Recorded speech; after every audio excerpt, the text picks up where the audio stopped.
बेहतर भविष्य और अच्छी जिंदगी के लिए विदेश में अच्छी नौकरी का चलन आजकल युवाओं में तेजी से देखा जा रहा है।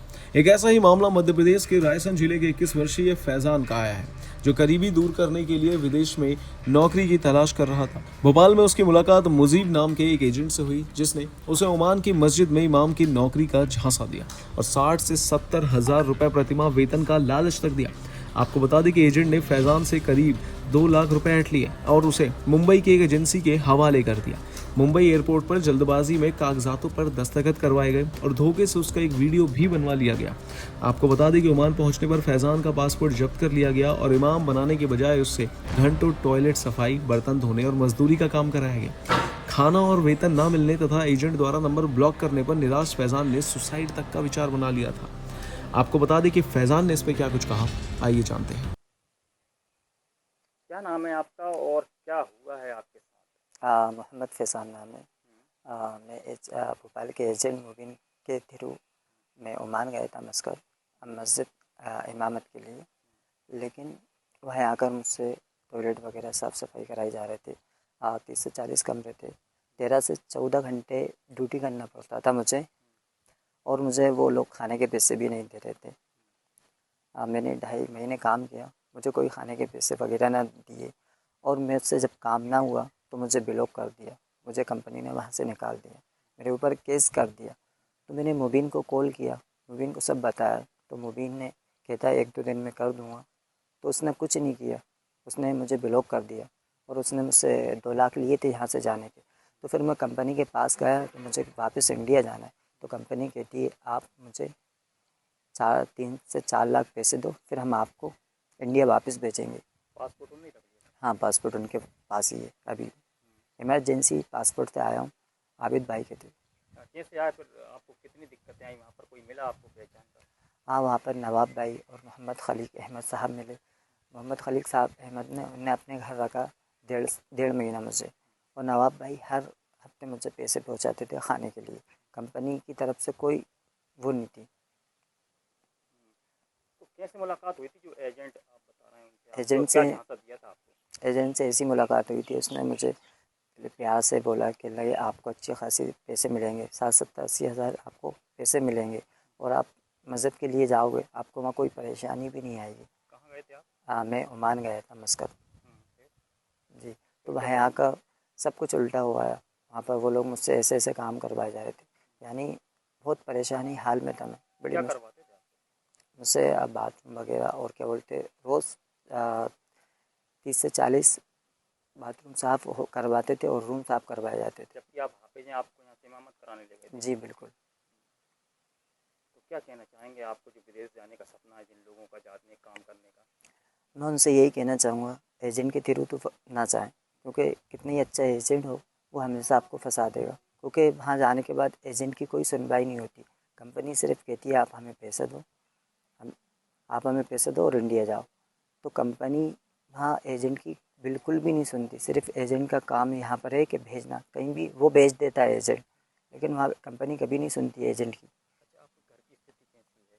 घर के बहुत बुरे हालात हैं। अभी कर्जा लेके गए थे वैसे। कर्जे लेके? जी बिल्कुल। कितने दिन रहे वहाँ पे? वहाँ पर मैं 2.5 महीना रहा। कैसे गुजारा किया होगा? आपको वहाँ ना पेमेंट दिया, ना खाने पीने दिया? बड़ी मुश्किल से गुजारा करा। नवाब भाई ने दिए मुझे पैसे, जो आपको पहचान के लिए? जी जो पहचान के थे, उनने बहुत मदद की मेरी, आखिर तक मदद की, और टिकट भी उन्होंने करवाया था। वहां मिले कुछ भारतीयों की मदद से फैजान की आपबीती भोपाल के सामाजिक कार्यकर्ता आबिद तक पहुंची।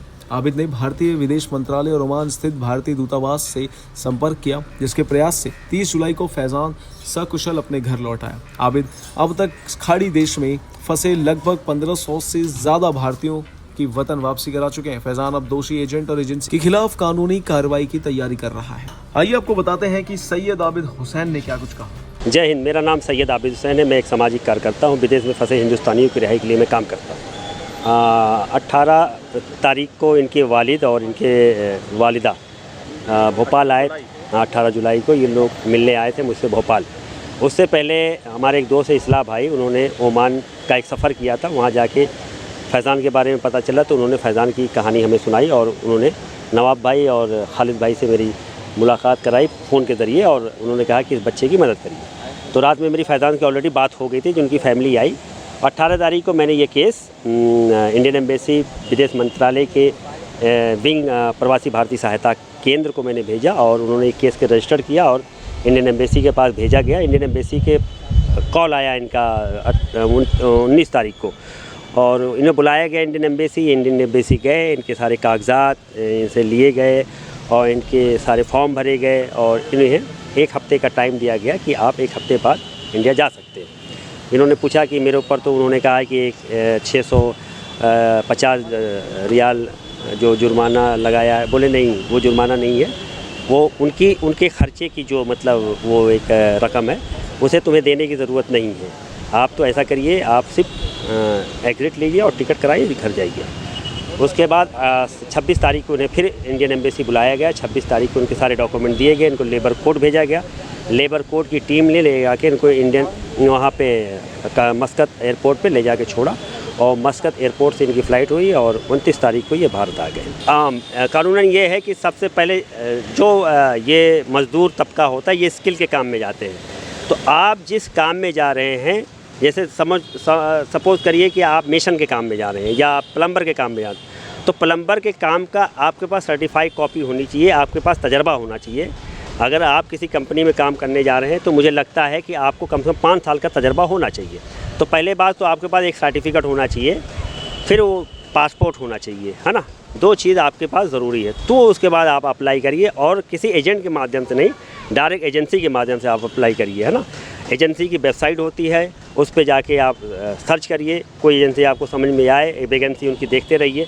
अगर कोई वैकेंसी आपको मिल रही है तो आप अप्लाई कर दीजिए और ऑनलाइन नहीं, जाके आप एजेंसी विज़िट करिए, वहाँ बताइए कि मैं प्लम्बर हूँ, मेरे पास ये 5 साल का सर्टिफिकेट है और मुझे दुबई जाना है या सऊदी जाना है। फिर उसके बाद उनसे सारा मामला तय करिए। उनके पास जब वैकेंसी आए तो वो जैसे वैकेंसी आएगी आपको बुलाएंगे। अच्छा, जब आप वहाँ जाइए तो पहले मामला आप तय कर लीजिए कि भैया मैं जाऊँगा, लेकिन मैं तभी पैसा दूँगा जब मेरा पूरा काम हो जाएगा, या मैं इतना पैसा रोक के रखूँगा। ये लोग क्या करते हैं, टोटल पैसा दे देते हैं। पैसा आपको पूरा नहीं देना है, कभी भी पूरा पैसा नहीं देना है। पैसा तब देना जब आपका काम हो जाए। अच्छा, पहली प्रक्रिया होती है पासपोर्ट जब्त कर लेते हैं एजेंसी वाले, और दूसरा काम होता है मेडिकल करवाते हैं। अब मेडिकल जब आपका सही रहेगा, फिट फाट रहोगे, उसके बाद आपका वीज़ा लगेगा। तो वो मेडिकल से पहले ही पैसा ले लेते, तो पैसा आपको रोक के चलना है ना। और कभी भी अनअथराइज एजेंसी से आपको नहीं, अथराइज एजेंसी से जाना है। और अथराइज एजेंसी भारत सरकार विदेश मंत्रालय से अथराइज रहती है और पीछे उसका सर्टिफिकेट भी लगा रहता है। जो आप उसकी ऑफिस में जाएंगे वो सारे सर्टिफिकेट आपको दिख जाएंगे, है ना। उसके बाद आजकल सर बहुत इजी चीज़ें हैं, ये तो मैं 10-15 साल पुरानी बातें कर रहा हूँ। आजकल गूगल का ज़माना है, गूगल पे कोई भी चीज़ सर्च कर लो कि मुझे विदेश कैसे जाना है, वो आपको गूगल उठा के आपको दे देगा, है ना। चैट जीपीटी का ज़माना है, गूगल का है, बहुत सारी चीज़ें आपके पास मुहैया हो। तो हम लोग के दौर की बात थी जब ये सारी चीज़ें हम लोग को नहीं मिलती थी, हम लोग धोखे का शिकार हो जाते थे। आजकल ये सब बच्चे तेज़ होते हैं, इस सब का आपको ध्यान देना है और सारी गाइडलाइन आपको है वहाँ पे। और जब आप एकदम संतुष्ट हो जाएं कि भाई ये एजेंसी ठीक है, तो आप पूरा डॉक्यूमेंट उनसे करवाएं। और उसके बाद जैसे ही आप वहाँ पहुँचें, जिस देश में आप गए हैं, तो गूगल आप सर्च करें और इंडियन एम्बेसी रियाद, सऊदी अरब गए हैं तो इंडियन एम्बेसी रियाद डालेंगे तो उसका रियाद का अकाउंट खुल जाएगा, उनका पोर्टल आ जाएगा। और पोर्टल पे सबसे ऊपर होता है फ़ोन नंबर। फ़ोन नंबर को क्लिक करें, फ़ोन जाएगा इंडियन एम्बेसी को, आप कॉल करिए, कोई उठाएगा। आप अपना नाम बताइए कि मैं फैज़ान अहमद हूँ और मैं इस काम के लिए सऊदी अरब आया हूँ और फला एजेंसी और फला एजेंट के माध्यम से, और कल का कुछ भी मेरे साथ दिक्कत होगी तो हमारी मदद की। तो इससे क्या होगा, आपका डाटा इंडियन एम्बेसी के पास पहुँच जाएगा। तो फिर दोबारा आप जब कॉल करोगे तो इंडियन एम्बेसी आपको पहचान जाएगी और आपकी डायरेक्ट मदद कर देगी। इसमें आबिद हुसैन जैसे लोगों की सहायता नहीं लेनी पड़ेगी। इन तमाम जानकारियों के लिए बने रहिए हमारे साथ भारत एक्सप्रेस पर। धन्यवाद।